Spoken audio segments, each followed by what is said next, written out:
RRC buka suara soal kedatangan TKA Cina saat pandemi. Pemerintah Republik Indonesia membolehkan masuk.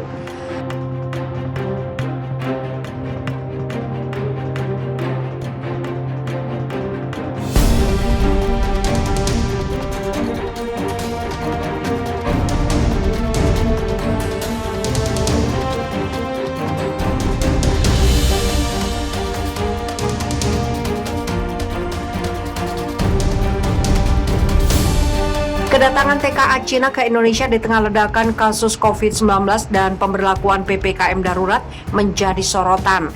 Pemerintah Cina pun angkat bicara dalam sebuah pernyataan pers oleh diplomat mereka di Kedutaan Besar Cina di Jakarta, Kamis 15 Juli.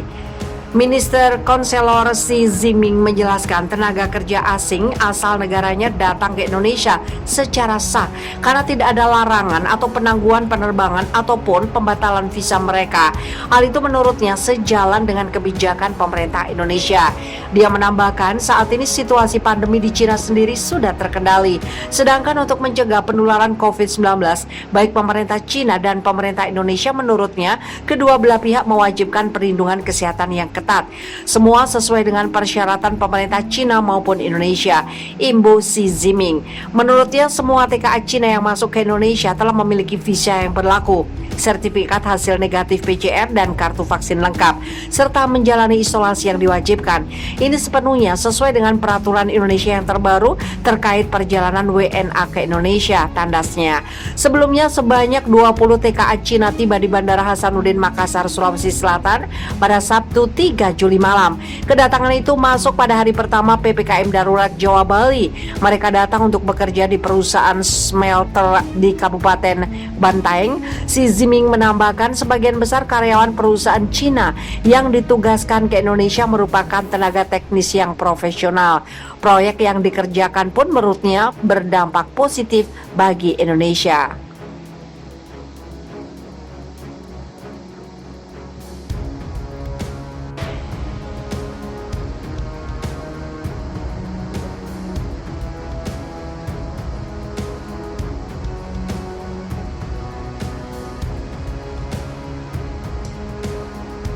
COVID-19 di India belum mereda, muncul ancaman gelombang ketiga.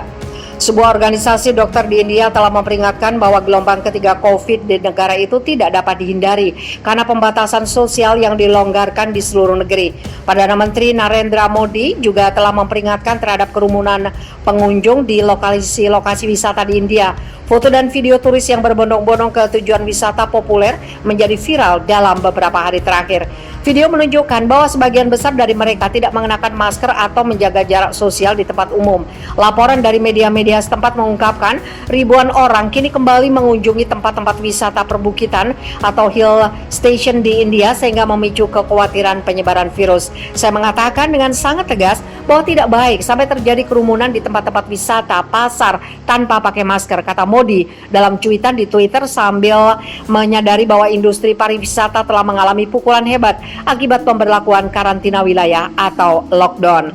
Kasus baru harian di India telah turun menjadi lebih dari 40.000 dalam beberapa pekan terakhir, turun dari puncaknya yaitu sekitar 400.000 kasus bulan Mei. Penurunan jumlah sebagian besar disebabkan oleh lockdown ketat di sejumlah negara bagian, tapi kebijakan itu sekarang dilonggarkan. Meski demikian, para ahli khawatir India dapat berada pada risiko gelombang infeksi ketiga karena baru sekitar 6% dari populasi yang memenuhi syarat yang telah divaksinasi sepenuhnya. Sementara itu baru sekitar 22% yang telah menerima setidaknya 1 dosis. Asosiasi Kedokteran India, sebuah organisasi yang mewakili dokter di India pada hari Senin mengatakan rasanya menyakitkan untuk mencatat bahwa baik pemerintah dan masyarakat sudah berpuas diri dan mengadakan pertemuan massal tanpa mengikuti protokol COVID. Kegiatan turis, travel ziarah, semangat keagamaan, semuanya dibutuhkan tapi bisa menunggu beberapa bulan lagi, kata Ima. Ia menambahkan bahwa membuka tujuan-tujuan ini dan membiarkan orang-orang yang tidak divaksinasi berkumpul dalam pertemuan besar adalah super spreader yang potensial untuk gelombang ketiga COVID. India baru saja keluar dari gelombang kedua yang mematikan. Saat itu rumah sakit dan krematorium yang kewalahan dipenuhi dengan orang mati. Saat ini beberapa negara bagian telah dibuka dan mengizinkan kegiatan turisme dan pertemuan keagamaan. Tetapi para ahli khawatir tentang dampak dari pertemuan ini. Para ahli khawatir pertemuan keagamaan besar dapat menyebabkan penularan COVID besar-besaran. Pada bulan April, jutaan orang berkumpul di kota Himalaya Haridwar untuk berpartisipasi dalam festival Kumbh Mela. Bahkan ketika beberapa kota bergulat dengan kekurangan oksigen dan langkanya tempat tidur di rumah sakit, beberapa orang yang datang dari seluruh penjuru negeri dinyatakan positif pada hari-hari berikutnya. Sekarang pihak berwenang di negara bagian Uttar Pradesh bersiap untuk mengadakan festival Kanwar Yatra tahunan mulai 25 Juli. Para ahli mengatakan bahwa India perlu menegakkan protokol kesehatan secara ketat dan lebih mempercepat laju vaksinasi untuk menghindari gelombang ketiga. India memvaksinasi sekitar 4 juta orang setiap hari, tetapi perlu 8 sampai 9 juta vaksinasi per hari untuk mencapai target vaksinasi semua orang di atas usia 18 pada akhir tahun ini. Beberapa negara bagian juga tidak memiliki cukup vaksin. Pada hari Selasa, beberapa pusat vaksinasi publik di Delhi ditutup setelah mereka kehabisan suntikan.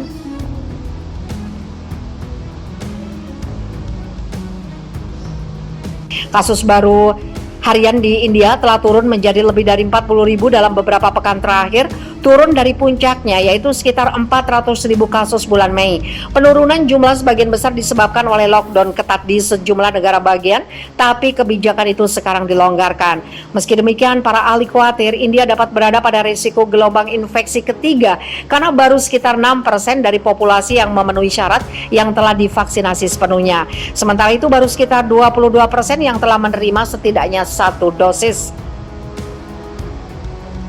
Asosiasi Kedokteran India, sebuah organisasi yang mewakili dokter di India, pada hari Senin mengatakan rasanya menyakitkan untuk mencatat bahwa baik pemerintah dan masyarakat sudah berpuas diri dan mengadakan pertemuan massal tanpa mengikuti protokol COVID. Kegiatan turis, travel ziarah, semangat keagamaan, semuanya dibutuhkan tapi bisa menunggu beberapa bulan lagi, kata Ima. Ia menambahkan bahwa membuka tujuan-tujuan ini dan membiarkan orang-orang yang tidak divaksinasi berkumpul dalam pertemuan besar adalah super spreader yang potensial untuk gelombang ketiga COVID. India baru saja keluar dari gelombang kedua yang mematikan. Saat itu rumah sakit dan krematorium yang kewalahan dipenuhi dengan orang mati. Saat ini beberapa negara bagian telah dibuka dan mengizinkan kegiatan turisme dan pertemuan keagamaan.